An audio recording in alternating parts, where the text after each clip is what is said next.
Bom, pessoal, primeiramente, boa noite, né? Como prometido para vocês, a gente vai trabalhar um pouquinho a questão de literatura brasileira na visão geral.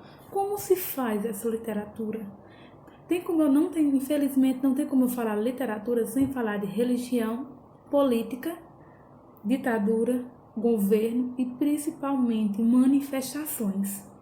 O que foi a Semana de Arte Moderna, certo?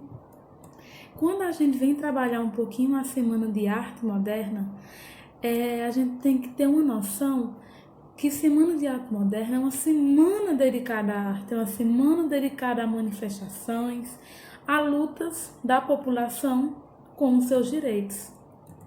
É impossível falarmos da Semana de Arte Moderna sem dizer que ela foi um movimento artístico-cultural que ocorreu dentro do Teatro Municipal, na cidade de São Paulo, né? Que São Paulo sempre foi uma fonte da qual ocorre simultaneamente todas as manifestações. Ela ocorreu do dia 11 ao dia 18 de fevereiro de 1922, a qual ela instigou a luta de você entender, nós temos talento. Então, quando eu falo Semana de Arte, eu ligo a manifestações, a revoluções. Eu ligo também a questão de lutar pelos meus direitos e lutar pelo que eu acredito, certo? Mas como surgiu? A gente sabe que quando a independência do Brasil ela ocorreu em 1822, houve diversas modificações sociais, políticas e econômicas, a qual foi um advento que surgiu ainda na Primeira Guerra Mundial. Olha a Primeira Guerra Mundial fazendo ênfase no nosso conteúdo.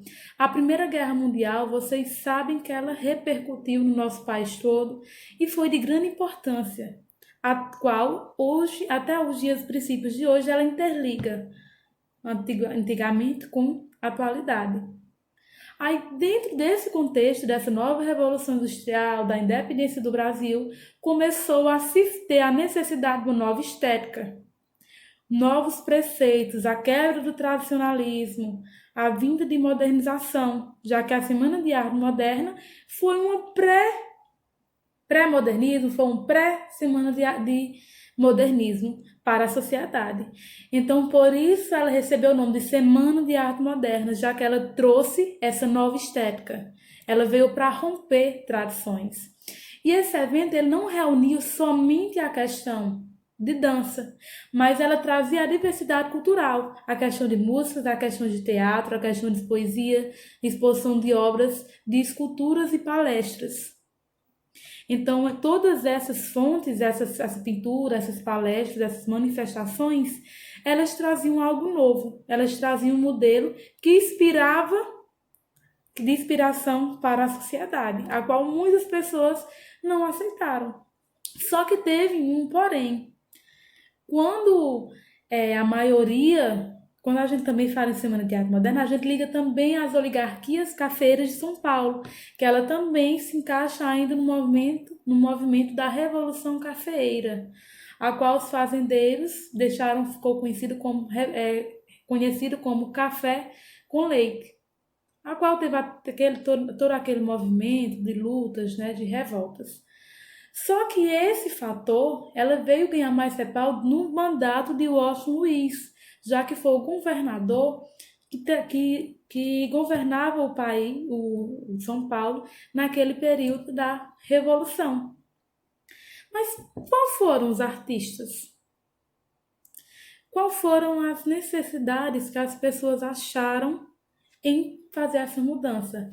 Os artistas, os autores, viajando em diversos países, Europa, eles começaram a ver culturas diferentes, a ver a necessidade dessa diversificação. E como reação, teve principalmente a nossa estética de reação. Qual seria a reação da sociedade? Como a sociedade reagiria a esses novos preceitos que os artistas, que os autores iriam mostrar? Né? A gente tem uma imagem, pessoal, que é uma imagem bem significativa, que eu acho que vocês já viram, uma imagem que tem diversos tipos de pessoas, africanos, chineses, argentinos, brasileiros, todos juntos, que ali mostra a diversificação, mostra a modernização das culturas, ou seja, a mistura de raças, a misturas de tradições, o rompimento com a arte acadêmica, com aquele tradicionalismo pesado, com aquelas regras que a sociedade impôs no período. Onde ocorreu? Como foi? Com isso, São Paulo ele demonstrou um confronto com o Rio de Janeiro, principalmente na questão do protagonismo cultural brasileiro, que foi o quê? Quais foram essas figuras centrais que lideraram essa Semana de Arte? Foi Oswald de Andrade, o artista Dim Cavalcante, que foram os percussores desse movimento. Só que só foi Dim Cavalcante? Não. A gente tem também Graça Aranha, né, que tem até o livro A Emoção Estética da Semana de Arte Moderna, a qual é uma exposição que ela aborda exatamente toda essa luta. A gente tem também, pessoal, uma obra que é chamada Vila dos Lobos. Só que quando a gente sai um pouquinho dessas características, a gente vai desse período, como é que eu posso dizer, dessa produção, a gente vai para as características da Semana de Arte Moderna. Quais são? A ausência do formalismo, rompimento de tradições, a ruptura com o academicismo e tradicionalismo, questão de inovações, a crítica do modelo parnasiano, a influência das vanguardas europeias, que essas vanguardas vocês vão ver principalmente a importância de cada uma dentro dessa cultura. Vocês vão ver a questão do dadaísmo, do surrealismo, do expressionismo, a qual a gente tem aquela figura, o Grito, a qual nesse período de 1922 foi uma das figuras que mais gerou conflito dentro da sociedade. A valorização da identidade e da cultura brasileira. Todos nós temos identidade. Então passou a ser defendida essa luta pela igualdade, pela fraternidade e principalmente pela liberdade de expressão. A qual também, pessoal, ela também trabalhou a questão da linguagem coloquial e vulgar. As pessoas tinham tradição, era praticamente controlar o que você poderia falar. Então, nessa Semana de Arte também veio para quebrar, trazer essa linguagem coloquial, trazer essa linguagem vulgar e trabalhar principalmente nossas temáticas cotidianas que acontecia.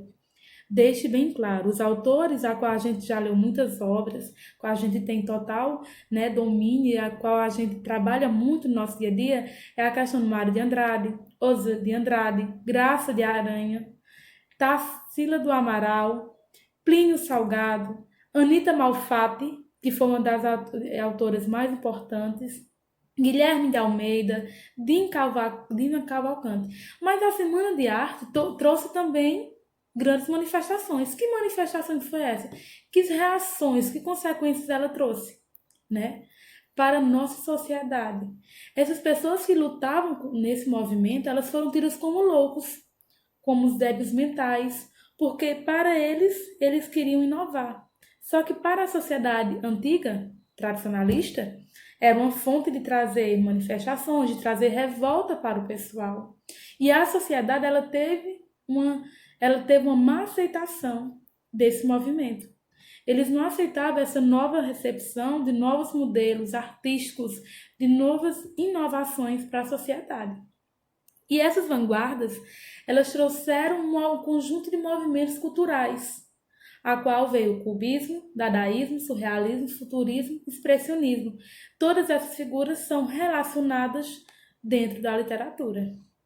Principalmente a escultura, a qual começou a surgir na Roma, na Grécia, certo?